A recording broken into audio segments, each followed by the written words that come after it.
Someday this stabbing tongue will falter no more, and grant a sweeter song I shall sing.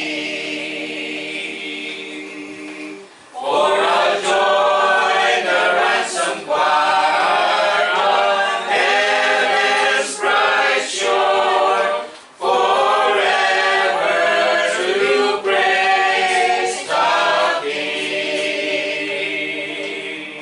And while the ages roll, I'll keep on praising Him, and my voice will never tire or grow old.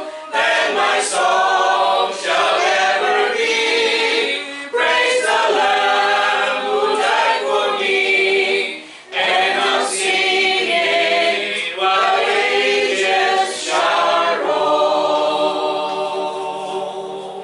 When a million years have passed in that wonderful place, my song of praise will just have begun. For my joy will never end while I look on His face, and my song will never be done. And while the ages roll, I'll keep on praising Him, and my voice will never tire or grow old. And my song shall ever be, praise the Lamb who died for me, and I'll sing it while ages shall roll.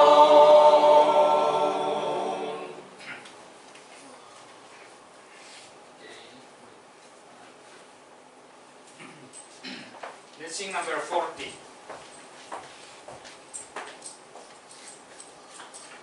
This would be our prayer song, brothers and sisters. His grace reaches me. Let's stand on the second verse, and we do the main prayer, and after that, Brother Matt will come up for his lesson this morning. Number 40. If you are ready, let's sing it.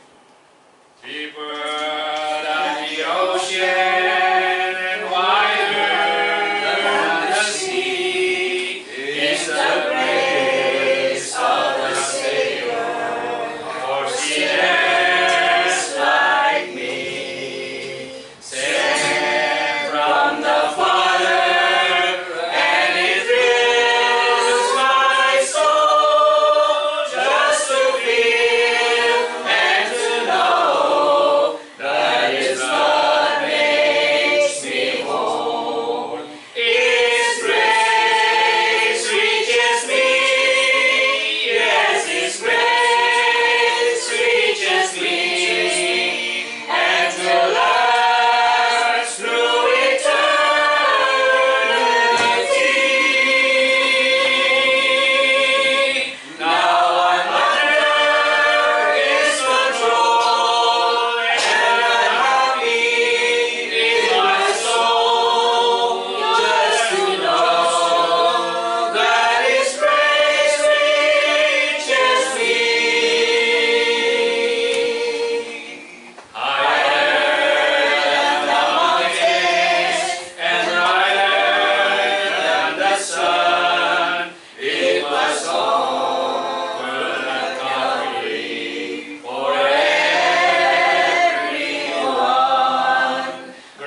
beautifully this morning. We're happy to be here. Happy for this time to be able to worship together in spirit and in truth. And happy for this especially because it is the Lord's Day. And we're thrilled with the privilege upon the Lord's Day to be assembled together to worship Him in spirit and in truth. This morning I'd like to speak with you about a subject that we mention often in the church. And we speak about it with great regularity. But what I'd like to do this morning is spend a little bit more time looking at this subject in some detail. That way that we make sure we have a correct understanding of it. Sometimes we can, as teachers, assume, that everybody knows this subject. Well, everybody knows. Well, maybe not everybody knows. And maybe it's been too long sometimes since we've taught on things. And so there isn't the level of knowledge that we perhaps need to have as we attempt to navigate our lives for the Lord. So we're going to spend our time this morning talking about the subject of the baptism of the Great Commission. I'd like to read with you to introduce our study of the Great Commission, the two different accounts of it anyway. We want to begin in Matthew chapter 28. I want to read with you here verses 18 through 20, where we find Matthew's record of the Great Commission. Here the Bible says, "And Jesus came, spoke to them, saying, all authority has been given to me in heaven and on earth. Go therefore and make disciples of all the nations, baptizing them in the name of the Father and of the Son and of the Holy Spirit, teaching them to observe all things that I have commanded you. And lo, I am with you always, even to the end of the age." What I want to emphasize, this particular commission, as Jesus provides it, offers and requires baptism. The thing I want to notice with you about this particular passage is the baptism that is mentioned in Matthew 28 is universally accessible. In other words, it's available to everyone, and it is universally required. It is necessary for everyone. Mark chapter 16, verses 15 and 16. Here's Mark's record of the Great Commission, where he says, Jesus says, "Go into all of the world and preach the gospel to every creature. He who believes and is baptized will be saved, but he who does not believe will be condemned." And so we recognize this morning the importance of baptism. It's emphasized in the Great Commission. It is something that is available for everyone. It's something that is required of everyone. And so what we want to do this morning as we consider this subject together, I want to just briefly make this point to you. In the New Testament, there are 7 different baptisms mentioned. And as you think about these 7 different baptisms, only one of them is universally required and universally available. And that is the baptism of the Great Commission. 6 of these baptisms are for limited purpose or for a limited time, and so they are not the baptism of the Great Commission. By the time of Ephesians chapter 4, of course, we know the Bible says there's one baptism. And the one baptism, the baptism that continues throughout the Christian age, is the baptism of the Great Commission. So that's what we want to study about this morning. In order to do that, we're going to consider together 3 questions. And these 3 questions are the 3 questions that typically need to be addressed when we talk about this subject so that we can understand it properly. And the first question is, who should be baptized? The second question is, how should they be baptized? And the third question is, why? What is the purpose of baptism? So as we go through this together this morning, I would encourage you to kind of follow along with me in your Bibles as you can, and we'll be able to find the Bible's answer to these particular questions. So let's consider the question of who should be baptized. And as we consider that question, I want to just provide this for you. This is the slide that I always show at the end of every sermon that I do. It's the plan of salvation.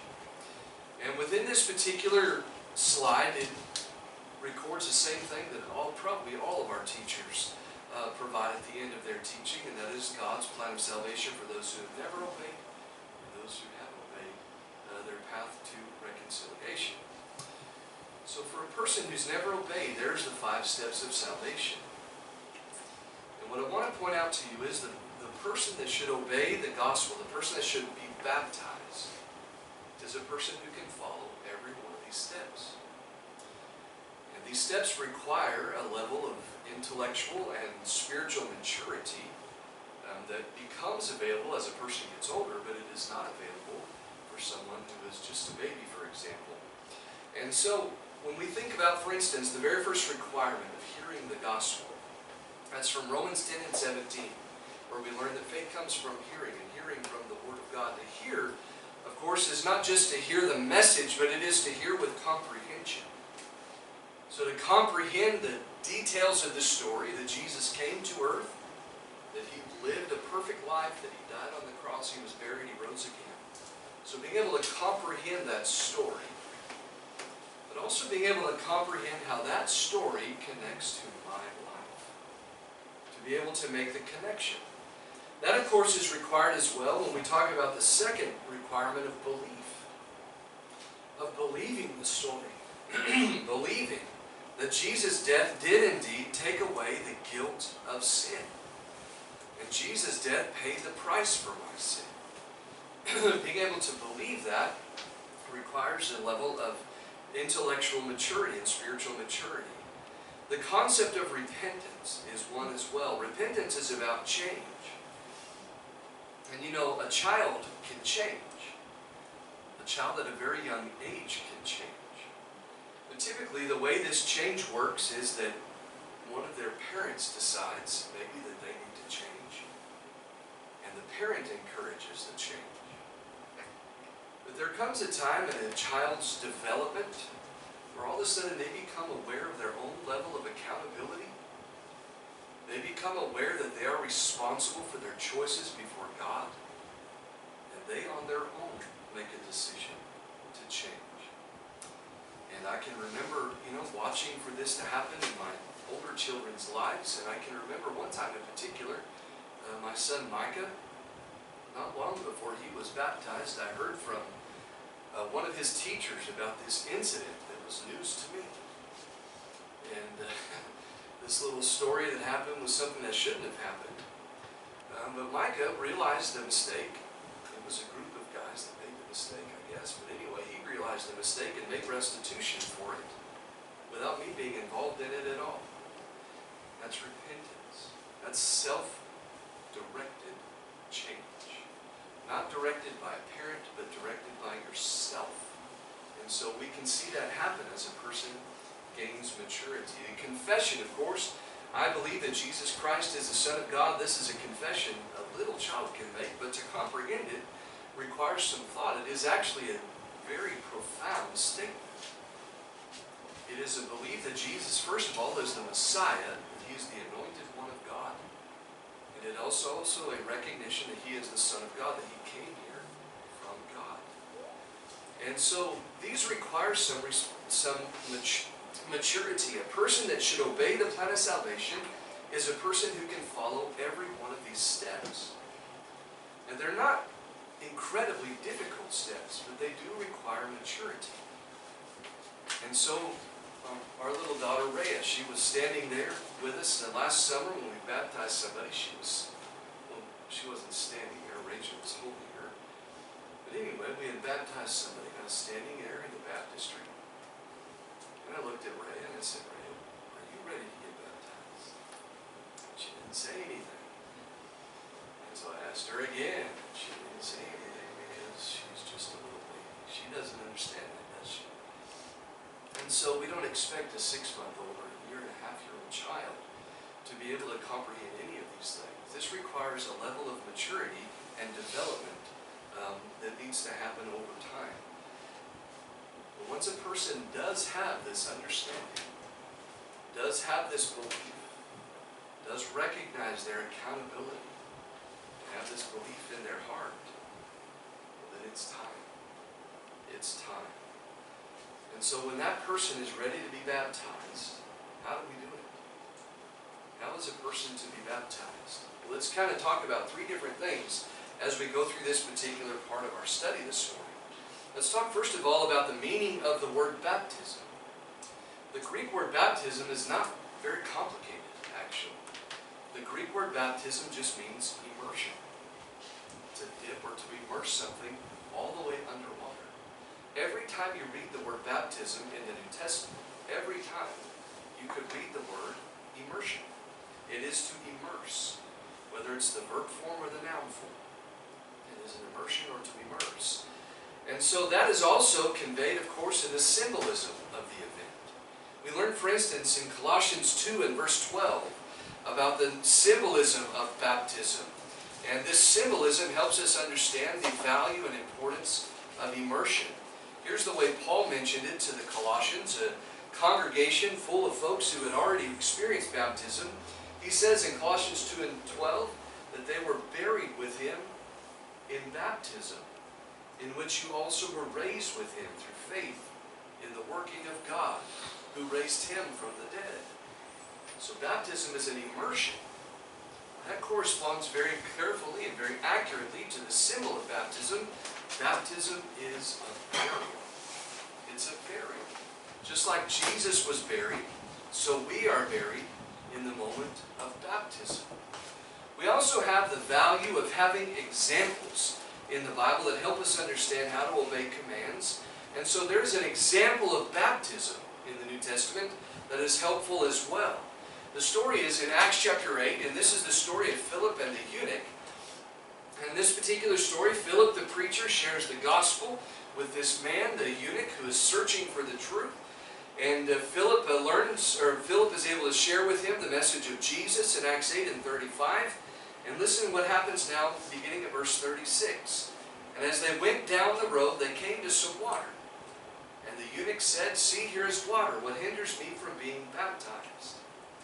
And Philip said, "If you believe with all your heart, you may."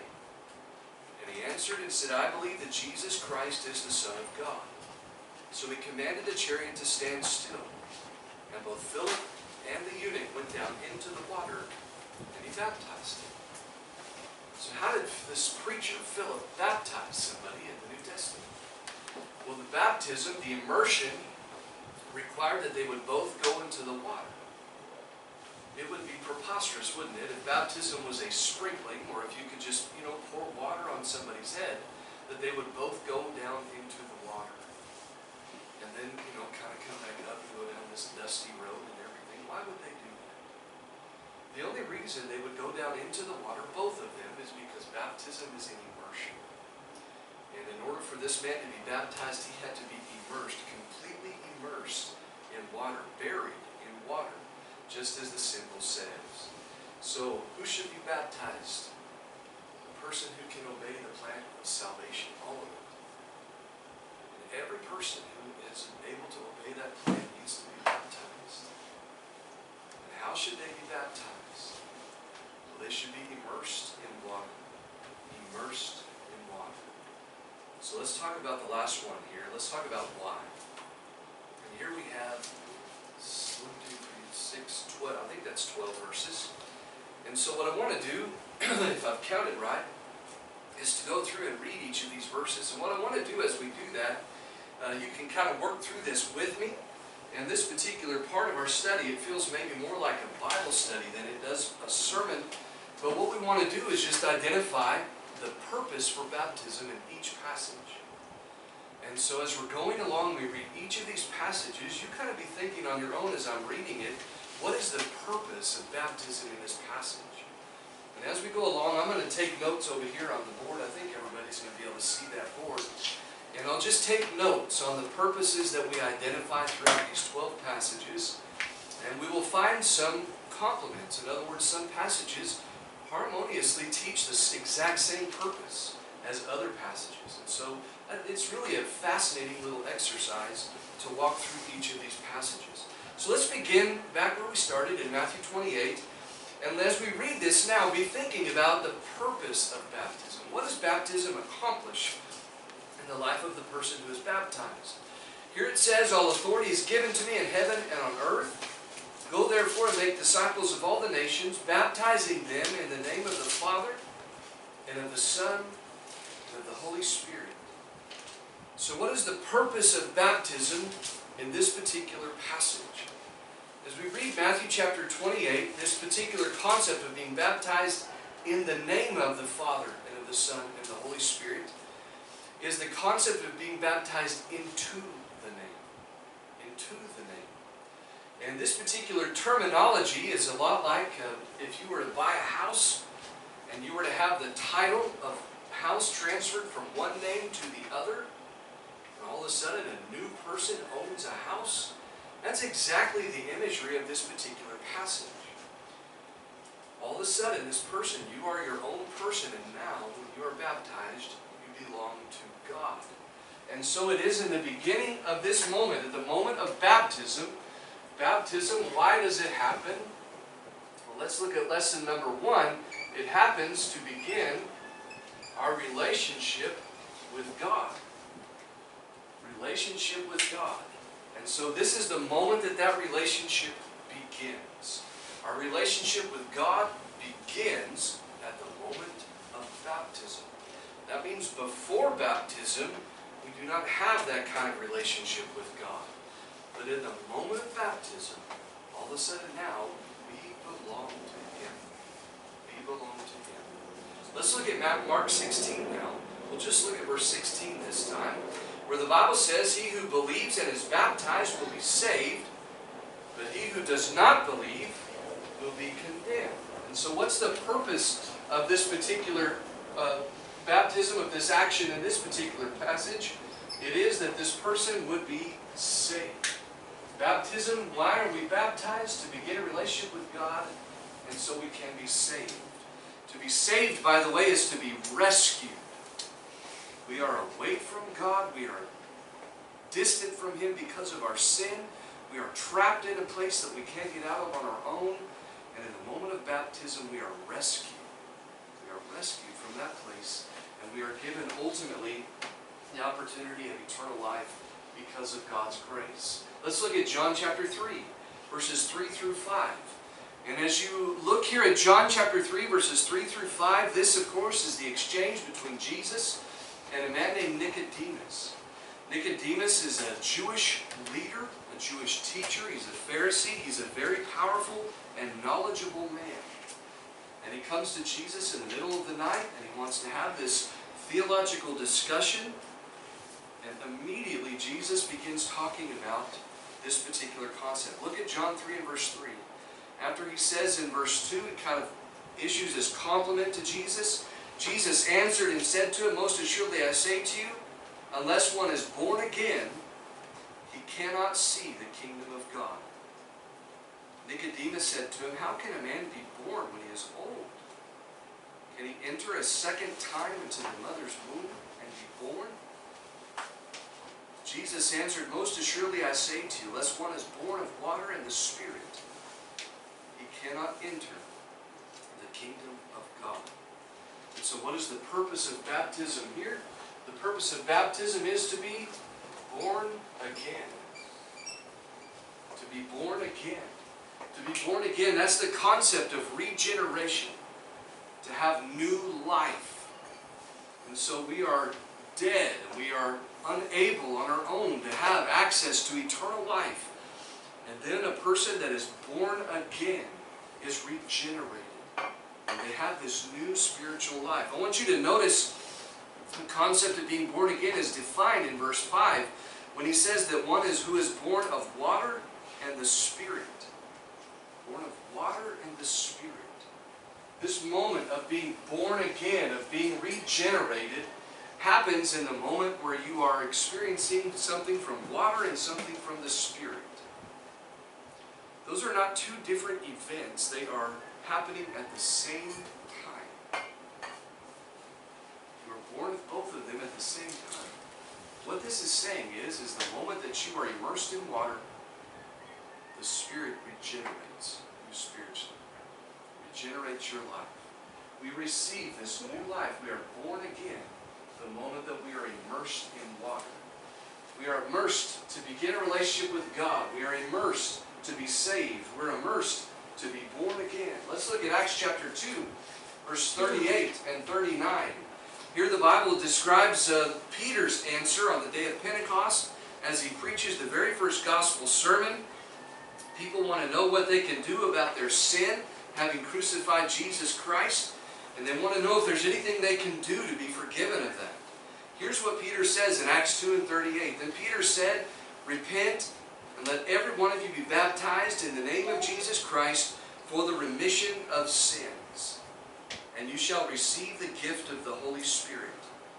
For the promise is to you and to your children and to all who are afar off, as many as the Lord our God will call.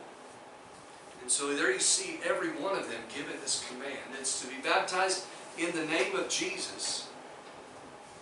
The language here is different than Matthew 28 and 19, by the way. Here the language is baptized by the authority of Jesus Christ. And being baptized by His authority, what is the purpose?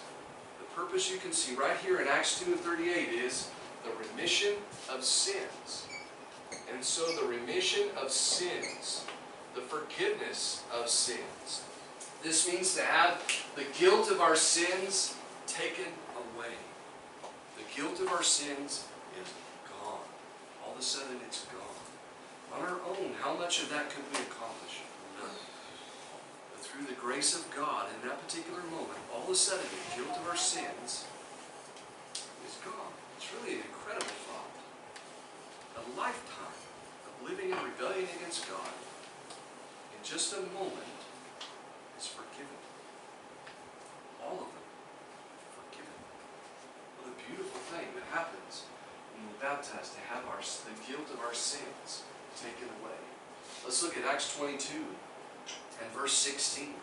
In Acts 22 and verse 16, we find one of the times that the story of the conversion of Saul of Tarsus is told. In Acts 22 and verse 16, this is when the preacher Ananias, he shows up to preach the gospel to Saul of Tarsus, and he explains some things to him, and then in verse 16 he says, "And now why are you waiting? Arise and be baptized, and wash away your sins, calling on the name of the Lord." Here we find the idea of a cleansing. And so there is the ability to wash away your sins. There's a filth to sin, a contamination. And all of that is cleansed in the moment of baptism. In the moment of baptism, we are cleansed of the guilt of our sins. Let's look at Romans chapter 6. And as we look at Romans 6, we'll read here just verses 3 and 4. Of course, we know a lot of Romans 6 is talking about baptism, but I'll just read these two verses, Romans 6 verses 3 and 4, where Paul explains to a congregation, these are people who have been baptized before, and he is reminding them of the purpose of their baptism. He says in Romans 6 verse 3, "Or do you not know that as many of us as were baptized into Christ Jesus were baptized into His death? Therefore we were buried with Him through baptism into death, that just as Christ was raised from the dead by the glory of the Father, even so we also should walk in newness of life." In this particular passage, we recognize that we are, in the moment of our baptism, reenacting the death, burial, and resurrection of Jesus Christ. When is the moment that what happened on the cross becomes relevant for my life? When does that happen? It happens when what happened on the cross is relived in my life. It is re-experienced. That happens in the moment of baptism. In the moment of baptism, we die. We give up our life. And we are buried. And then we are risen. And just like Jesus was risen to live this new life that will never end, so we are risen to live a new life that will never end. Baptism is to die, to be buried, and to be resurrected just like Jesus was, so that we can live life for the Lord forever. Baptism begins our relationship with God, saves us from our sins. We are born again, giving us a new life. We have the guilt of our sins taken away, and the contamination of our sins is cleansed. And we ultimately are able to die to our old life and begin living this new life with God. All of this happens in the moment of baptism. Let's notice further in 1 Corinthians chapter 12, another purpose of baptism identified here, as Paul writes to the church in Corinth about the fact that the church is the body of Christ. And as he writes to them about their relationship with one another and their responsibility to carry out the work as the body, he reminds them of when they became part of this body. Listen to 1 Corinthians 12, verses 12 and 13. For as the body is one and has many members, but all the members of that one body being many are one body, so also is Christ. So everybody in the congregation makes up the body of Christ. Why does that work? For by one Spirit we were all baptized into one body, whether Jews or Greeks, whether slaves or free, and have all been made to drink into one Spirit. And so we identify here that the purpose of baptism here is to add us to the body, which is the church. And so here the church is spoken of as the body of Christ, and we are added to the church, the body of Christ, in the moment of our baptism. So all of them together, they're all made up together the body of Christ. When do they become part of that body? In the moment of their baptism. Let's look at Galatians chapter 3 and verse 27. Galatians 3 and verse 27 is another passage written to faithful Christians, reminding them of their relationship to God.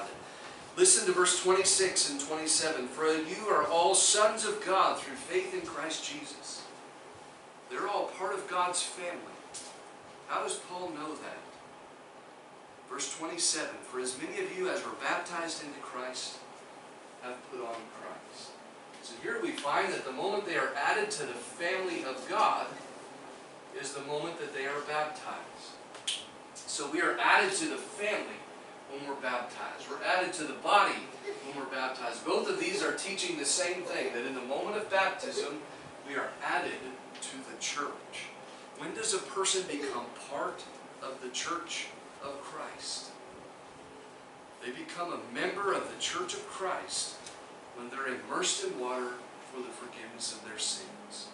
Once we are saved from our sins, in that very moment, we become members of the church of Christ. The Lord adds us to the church in that particular moment. Let's notice next Ephesians chapter 5, verses 25 through 27. In Ephesians 5, beginning of verse 25, this particular section is Paul talking about the relation between Jesus and the church and showing them how it is like a marriage. In verse 25 through 27, he explains what Jesus did and does for the church.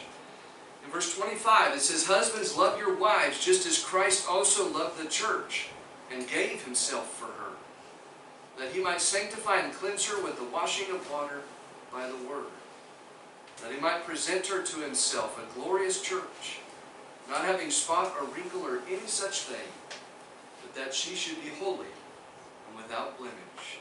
Notice there, verse 26, the washing of water by the word, or in agreement with the teaching of the word.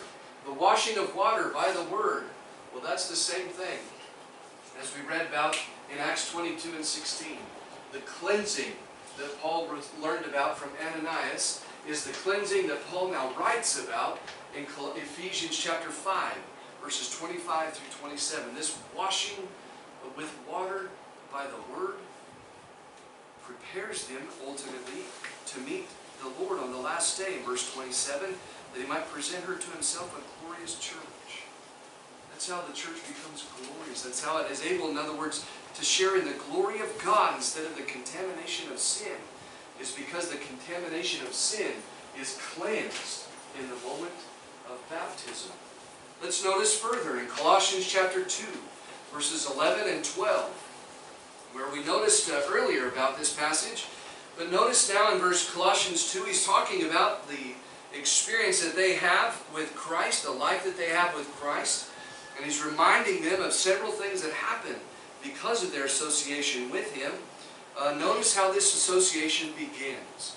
In him you were also circumcised with the circumcision made without hands, by putting off the body of the sins of the flesh by the circumcision of Christ, buried with him in baptism, in which you also were raised with him through faith in the working of God who raised him from the dead. This is exactly the same teaching as we read in Romans chapter 6. That we die, we are buried, and we are risen again in the moment of our baptism. The gospel of Jesus Christ is recreated in our life in the moment of our baptism. In Titus chapter 3 and verse 5, we'll find another passage here that harmonizes with one we've already read. Titus chapter 3, let's read verses 4 and 5. The Bible speaks about the opportunity of salvation that we have because of God. Verse 4, but when the kindness and the love of God our Savior toward man appeared, not by works of righteousness which we have done, but according to His mercy He saved us, through the washing of regeneration and renewing of the Holy Spirit. He saved us through the washing of regeneration and renewing of the Holy Spirit. Titus 3 and 5 and John 3 and 5 teach exactly the same thing. Being born of the water and the Spirit is exactly the same thing as we read in Titus 3 and 5, the washing of regeneration and the renewing of the Holy Spirit. Those are exactly the same thing. This is saying as well that in the moment of our baptism we are born again. We are given new life. Okay. Last passage. This is not, by the way, a complete list of all of the passages that talk about baptism in the New Testament. It's just some that I thought worked well for us to identify the purpose, but there are others as well. But let's identify the purpose in this last passage. 1 Peter 3. This is Peter writing here about baptism and reminding the churches that are scattered in these regions about what baptism accomplished in their lives. He says, there is also an antitype which now saves us. In other words, verse 20 is about Noah. And just like Noah and his family were saved through the flood, there's an antitype. In other words, there's another way that we can be saved. Another example of God saving man from sin. And what is that? He says, there is also an antitype which now saves us, baptism. Not the removal of the filth of the flesh, but the answer of a good conscience toward God through the resurrection of Jesus Christ. Here we recognize that just like the flood saved Noah from the world that was in existence at the time, now baptism saves us from the world that we live in. Do you see the purposes of baptism? Why should we be baptized? What does it accomplish? The moment that a person obeys the plan of salvation, they are immersed in water. What happens in that moment? In that moment, their relationship with God begins.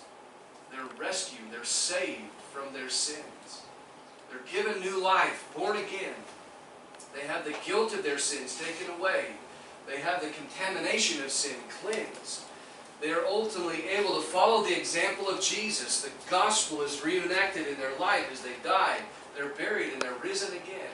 And in that moment they are added to the church, which is the body and the family of God. These are the purposes of baptism. It's just an amazing thing the way God has designed it. We live years and years and years of our life doing what we want, living contrary to God's wishes. But by the grace of God, in just a moment, everything changes. Baptism doesn't take very long. When a person is baptized, I've never counted actually, but it's just a couple of seconds. It's very, very fast. And it is remarkable to just stop and think about everything that happens in that brief moment. It's incredible. All of that is possible because of the grace, the wisdom, the mercy, the power, the goodness of the God that we serve. What a wonderful blessing to be able to know the truth of the gospel. So this morning, who should be baptized? We don't baptize little babies. We don't baptize people who are already saved. We baptize people who are following God's plan of salvation. Those who are able to comprehend the gospel and who recognize that they are in need of the saving power of the gospel. And a person in that condition should be immersed in water. And this immersion in water will change everything about your spiritual life. In that moment, you now belong to God. belong to Him. And the devil can never take you away from Him. The only thing that can ever take us away from God once we are baptized is if we choose to walk away from Him. Other than that, there's no power in heaven or earth that can take us away from Him. We belong to Him. We are saved. We have all of these blessings we've talked about this morning the moment that we are baptized. So this morning, if you are here and you've never obeyed the gospel, I want to invite you to do that. I want to invite you to follow God's plan of salvation and to be able to experience all of these blessings in your life that we've talked about this morning. If you have obeyed this plan, of course, we recognize that God also has a second law of pardon, providing opportunity for those who are Christians. We do not need to be baptized again. We're baptized one time. Following that, we have the opportunity to repent, to confess our sins to God, and to pray. And we know that God is faithful and will forgive us of the sins that we confess and ask forgiveness of in prayer. This morning, if there is one that needs to make a change in their life, we would invite you to do so while we stand and sing the song of invitation.